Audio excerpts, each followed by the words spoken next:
Hi guys, आप देख रहे हैं मनीष चौरी ब्रजवासी ब्लॉग और मैं फिर उपस्थित हूँ आप सभी मेरे मित्रगणों के समक्ष। और कैसे हो मेरे नटखट मित्रों? आनंद में हो, रमण में हो, ठाकुर जी की सानिध्यता में हो, उनकी भक्ति की मार्ग पर प्रतिसर हो, किसी भी धर्म में हो, लेकिन अपनी भक्ति को मत छोड़ना। कोई भी मजहब में हो, अपनी भक्ति को मत छोड़ना। मेरा तो सबसे गाथन होगा, निष्ठा से, नियम से अपने चरित्र को उस मुकाम तक पहुँचाओ, उस ऊंचाइयों को पहुँचाओ जो तुम्हारी चरित्र को कोई टिका नहीं सकता और हिला नहीं सकता है। ऐसे ही उच्च कोटि के चरित्रवान श्री स्वामी विवेकानंद जी का चित्रण आप सभी के समक्ष प्रस्तुत करता हूँ। उनका जीवन गाथा, उनके प्रारंभिक दौर से लेकर लास्ट तक की आपको पूरी सूक्ष्मता के साथ में उसका वर्णन करता हुआ, प्रस्तुत करता हुआ चलता हूँ। जानिएगा, एक बार की बात थी, स्वामी विवेकानंद जी इतने आहत हो चुके थे इस अडंबर ढोंग धतूरे करने वाले ऋषि मुनियों से।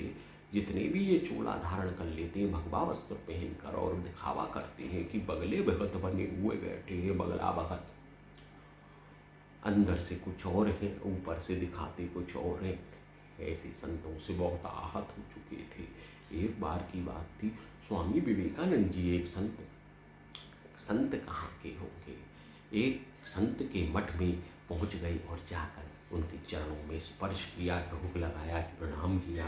हे स्वामी महाराज, हे ऋषि मुनि, हे प्रभु, आपने ठाकुर जी की प्राप्ति तो कर ली होगी। यूँ कहते बोला, हाँ पा लिया। देखा है आपने उनको? क्या कहते हैं वो? बोले हाँ देखा है, बातचीत होती है आपकी भगवान से। विवेकानंद जी कहते हैं, बोला हाँ नित्य नियम से बातचीत होती है। कैसे दिखते हैं वो? जिज्ञासावान थे, जिज्ञासु थे। बोले आपकी तरह, हमारी तरह, ऐसे ही हैं ठाकुर जी, जैसे आप और हमें। कैसे बात करते हो? बोले आप जैसे मुझसे कर रहे हो, मैं ऐसे उनसे करता हूँ, मुझसे करते। बोले मेरी बात करवा दोगे उनसे?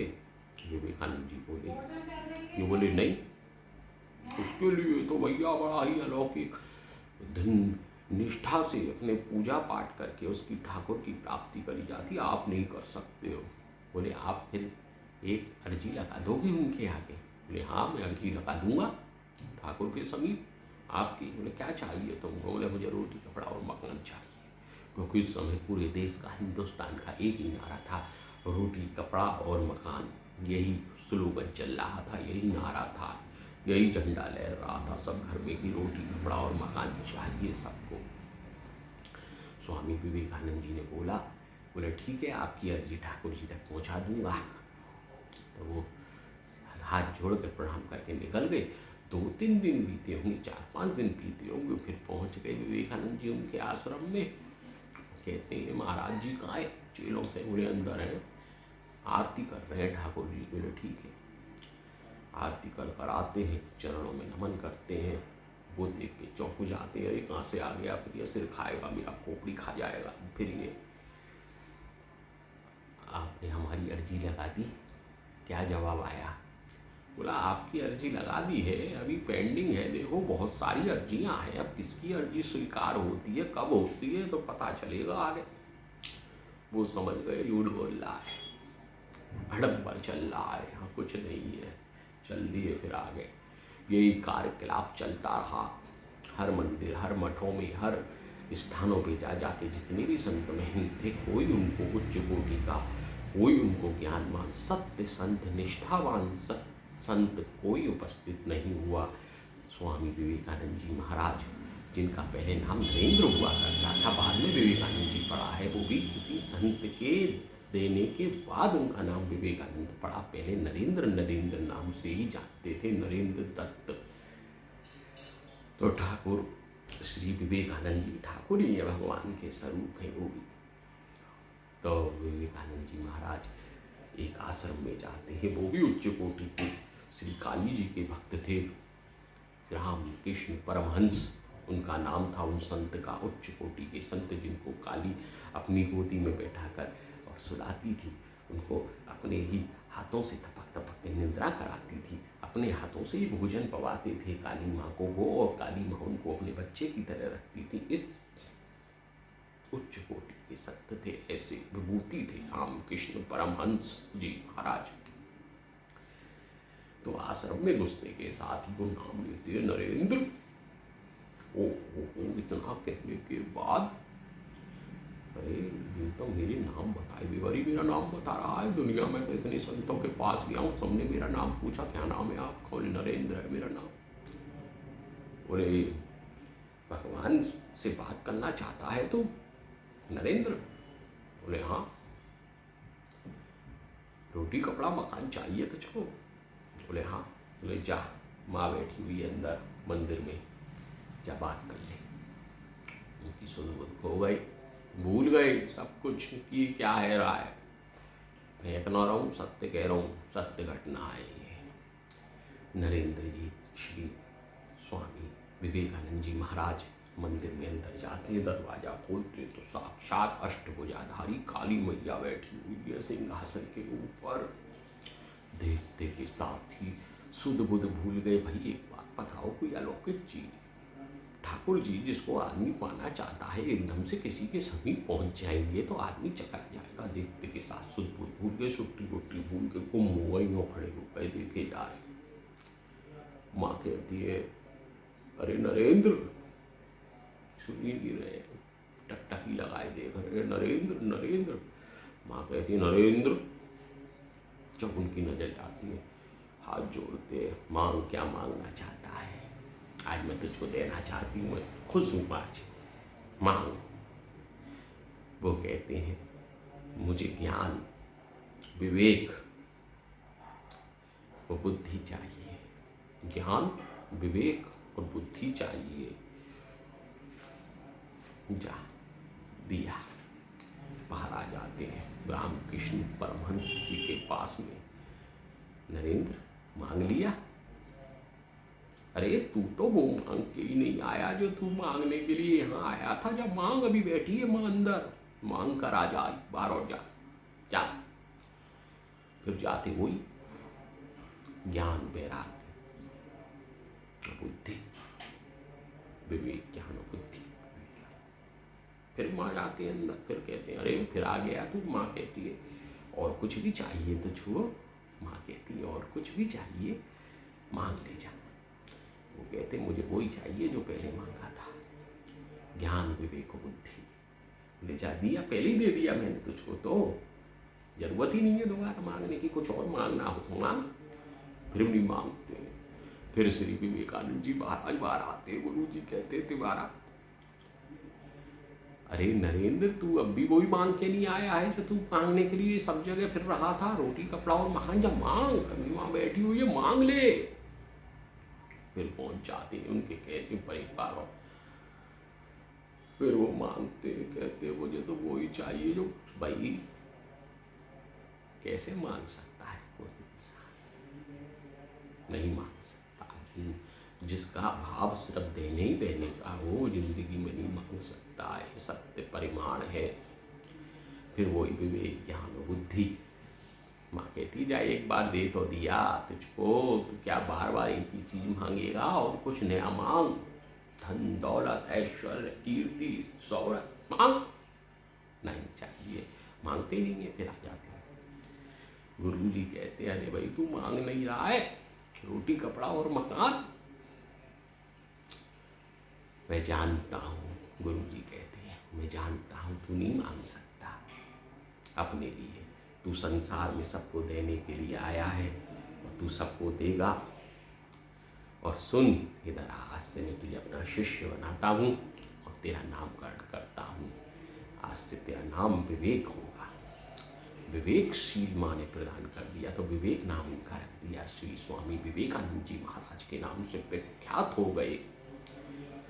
इतने ही उदार दिल के थे स्वामी विवेकानंद जी महाराज, इतने उदार दिल के थे। जितने भी फुटपाथ पे लोग बाग सोते रहते हैं, गरीब तबके के लोग जिनको 2 वक्त की रोटी नहीं मिलती है, चंदा इकट्ठा करते थे, इधर उधर से कलेक्ट करके लाते थे, जोड़ तोड़ कर, और उससे भोजन प्रसादी की व्यवस्था करा के उन भूखों को भोजन कराते थे। ये भाव थे उनके, उच्च कोटि के। एक बार वो गुरु जी के पास पहुंचे फिर कि भाई महाराज, गुरु जी बोले हाँ बता कि भाई मुझको भारत का भ्रमण करना है और पूरे देश का, पूरी पृथ्वी का भ्रमण करना है। बोले जाओ इनको बोल दो।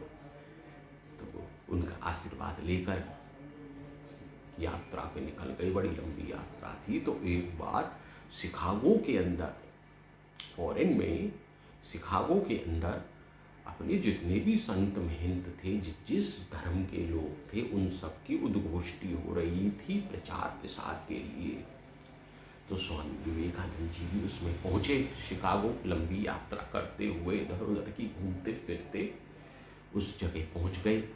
उनको सिर्फ 0 सेकंड का समय मिला उनका नाम उद्घोष्टि में। इतना अच्छा स्पीच दिया है, लेडीज सिस्टर्स एंड ब्रदर्स, ये एक स्लोगन उन्होंने दिया। लोग बाग आनंद हो गए, मुक्त हो गए इतने सुनते ही। सिस्टर एंड ब्रदर्स, भाई और बहनों। ये देखो आजकल तो लेडीज जेंट्स बोलते हैं, ladies and gents attention please. उन्होंने बोला ब्रदर्स एंड सिस्टर।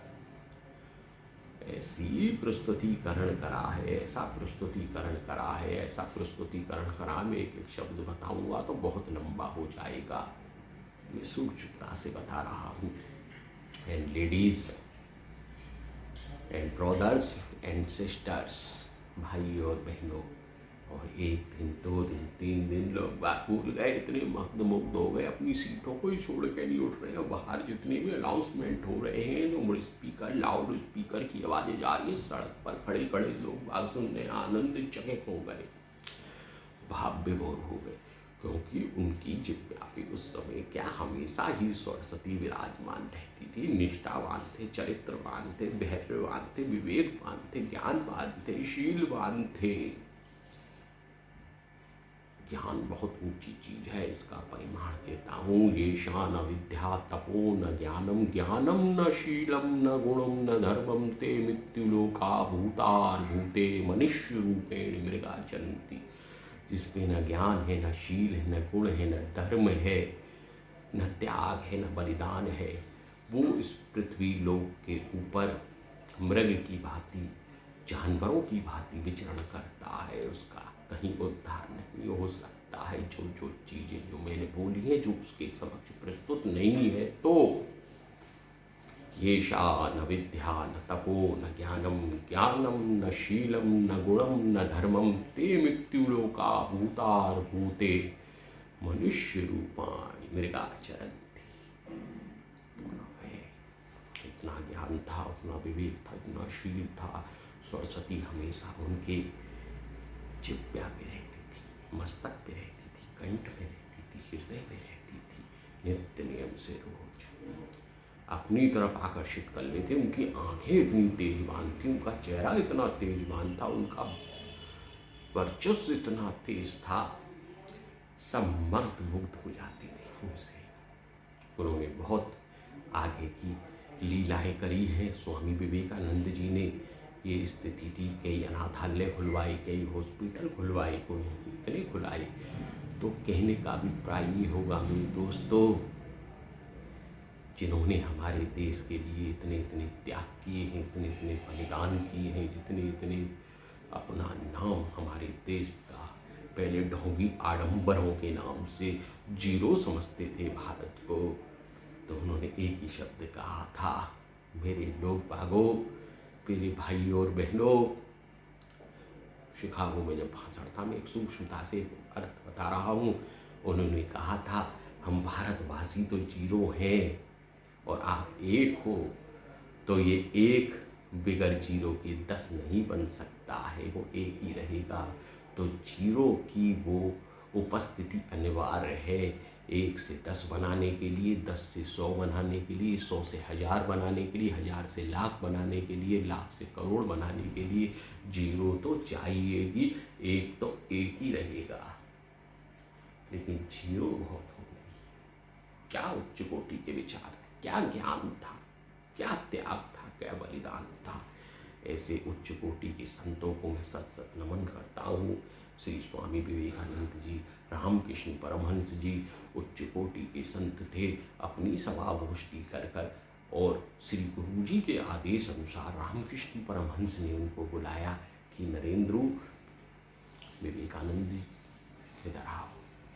तो गुरु जी के चेले उनके बुला के लाए, भाई देखो आप अब घूम फिर आए हो, सारा देश घूम लिया आपने, सब जगह आपने प्रचार प्रसार कर दिया है, अब मेरा अवस्था हो चुकी है, मैं बीमार हूँ।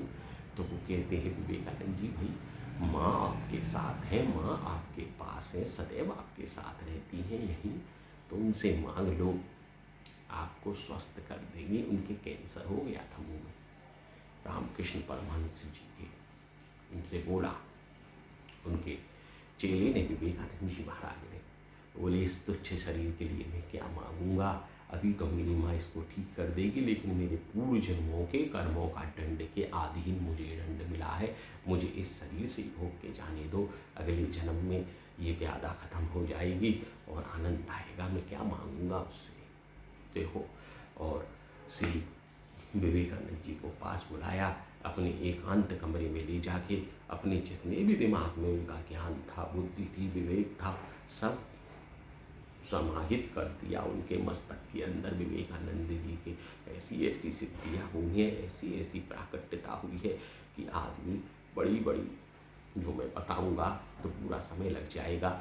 उन्होंने उसको ट्रांसफ़र किया, उसमें प्रस्तुतिकरण कराया उनके मस्तक में अपने ज्ञान का, और अपने शरीर को ध्यान समाधि में ले जाकर और चेतन से अचेतन की ओर हो गए, चेतन से अचेतन की ओर हो गए, और अपना आत्मा माँ के चरणों में लीन कर दी श्री स्वामी रामकृष्ण परमहंस जी ने। तो ऐसी ऐसी विभूतियाँ, ऐसे ऐसे दिव्य लोग, ऐसे ऐसे महर्षि संत महात्मा इस पृथ्वी लोक पे अवतरित हुए हैं, वो सब ठाकुर की लीला है। देखो, किसी ना किसी माध्यम से, किसी ना किसी तरीके से संसार में ठाकुर जी के दूतों का आना जाना, आवागमन लगा रहता है। वो भेजता है कि तुम्हारा काम ये है, तुम ये करोगे इस संसार में मेरे प्रचार प्रसार के लिए।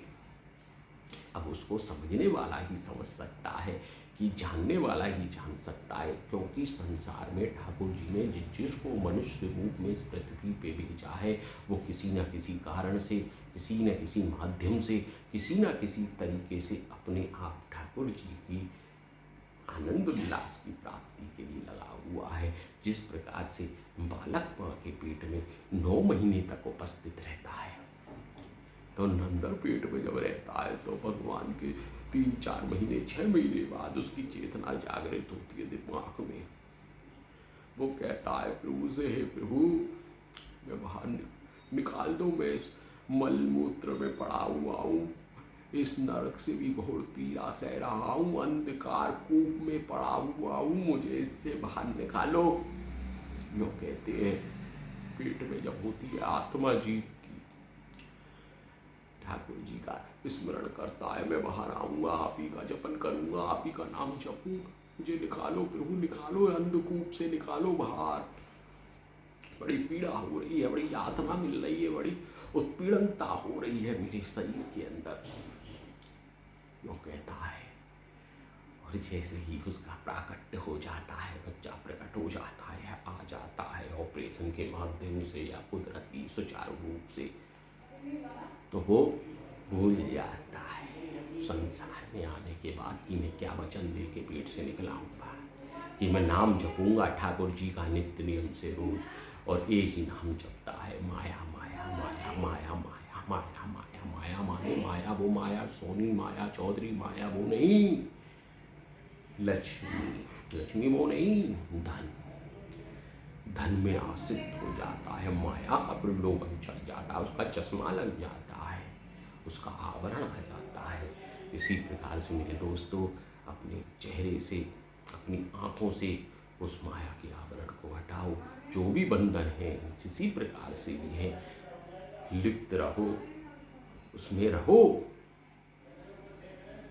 लेकिन आसक्त हो के मत रहो। उसकी अनुभूति करो, उसका सुख लो, लेकिन उतना कि जितना अपना डूब नहीं जाए, ऊपर ही ऊपर तैरो और तैर के निकल जाओ, नाम स्मरण करते हुए ठाकुर। जितनी जरूरत है उतनी तो सबको चाहिए, हमें भी चाहिए धन, जरूरत के अनुसार। हम कोई संत है, लेकिन संतों से कम भी नहीं है हम। ये तो हमारी, आप भी जानते होंगे कि हम क्या हैं क्या नहीं है। तो आपको भी इस चीज़ का परिमाण प्रस्तुत होगा। आज नहीं तो कल, कल नहीं तो परसों, परसों नहीं तो तरसों जान जाओगे कि हमें क्या चीज़। ठाकुर के भक्त हैं, सच्चे निष्ठा, जो ठाकुर जी बुलवाता है हम वो बोलते हैं।